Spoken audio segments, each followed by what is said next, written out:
Right, so Dean's connectors. Some of you will know what they are, some of you won't have a clue what I'm talking about. Most airsoft guns use what's called the Tamiya connector, which is so called because they're remote controlled model industry. Tamiya are a big player in that market. Dean's connectors are more popular for very high-end usage for large current loads and so forth because they're more efficient. So we're actually in the process of moving over all our batteries and AEGs to Dean's connectors.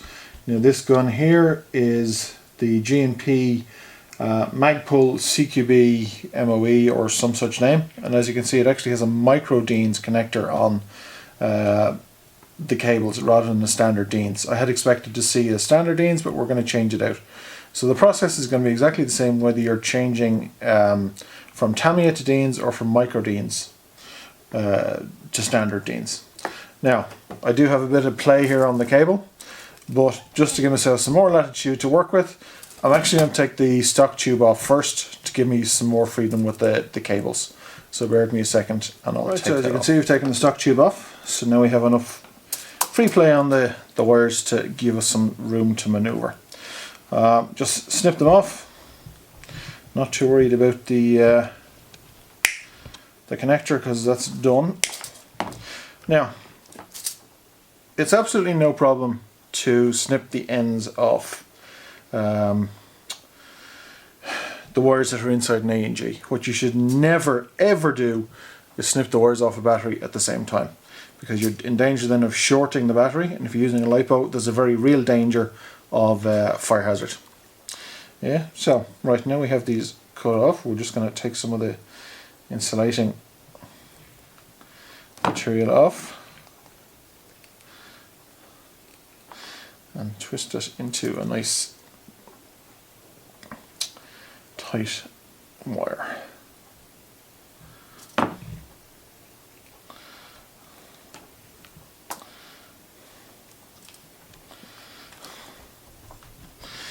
Right, now we have two nicely twisted ends. I'm now going to fire up the soldering iron. Now, a lot of people use an electric one. I happen to use a port-to-cell, a very old port-to-cell technique, because there's great power out of them and they're handy to use because they're gas powered.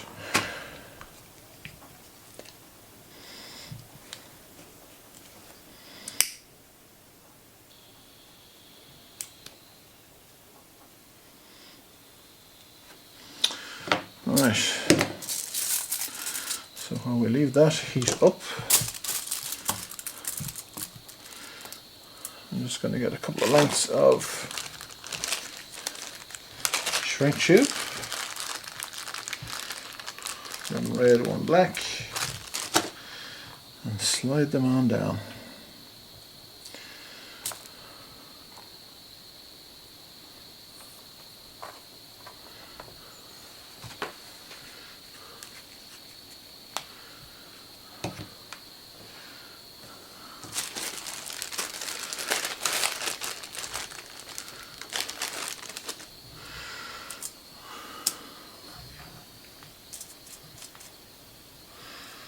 Just down with the sponge. It's very important always to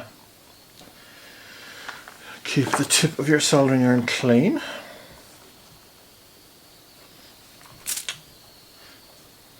So what I'm going to do now is just tin the ends of the cables. First heat them up and apply solder on the other side. So solder will melt through into the core, and you get a nice solid end of the cable. Now, one of the mistakes people who aren't familiar with soldering tend to do here is they tend to butter the leads, as in they apply the solder to the tip of the iron and then butter the solder onto the leads. That's the wrong thing to do. Now, I'm not saying I'm a great soldering artist. It's well over 20 years since I was first taught to solder, but there are a few basics that I do remember. So the better you can solder, the better electrical connections you're going to make. So don't rush it, take your time, especially if you're new to it. Now, what we need is a male Dean's.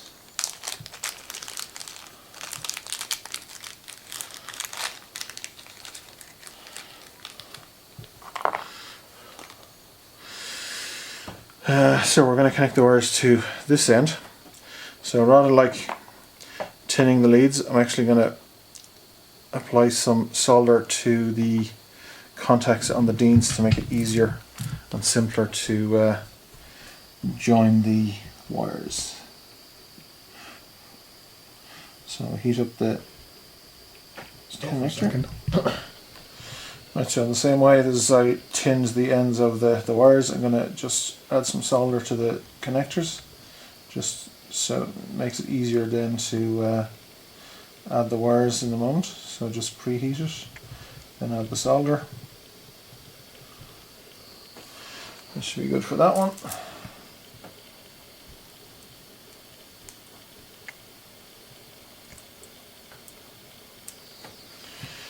Right, there's the connectors done.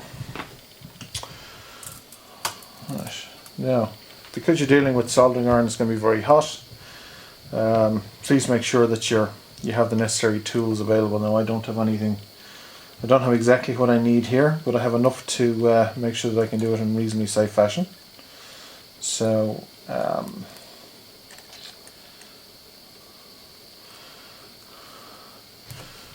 first one I'm going to join on is the positive. And move the solders there.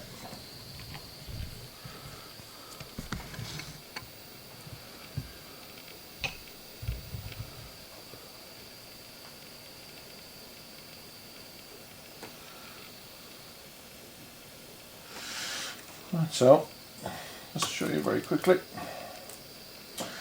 What's happened there is that the solder that I applied to the connector on the Dean's and the solder I used to tin the end of the lead have both melted into each other, so now we have a secure connection.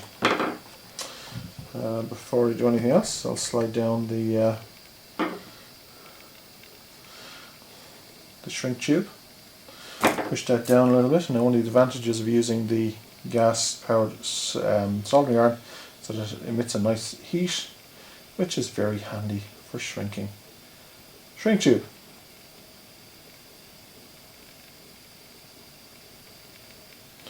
So that's the positive done. Next up, we do the negative. Again, make sure you take care and you move everything into position that you need to do it safely.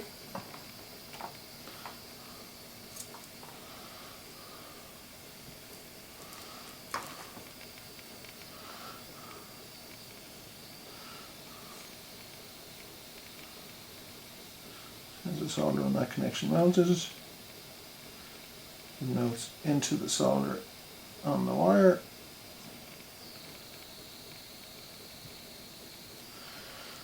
Nope, that one didn't take.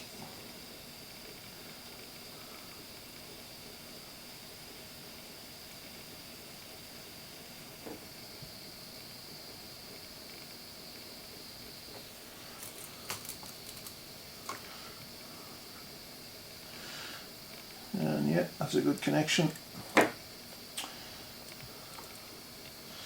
Just make sure I have enough gap between the positive and negative so I can slide down the shrink tube, because the wire is still very hot at this stage, and if I don't get the shrink tube all the way down fast enough, it will, the heat on the cable will shrink the tube off on me prematurely.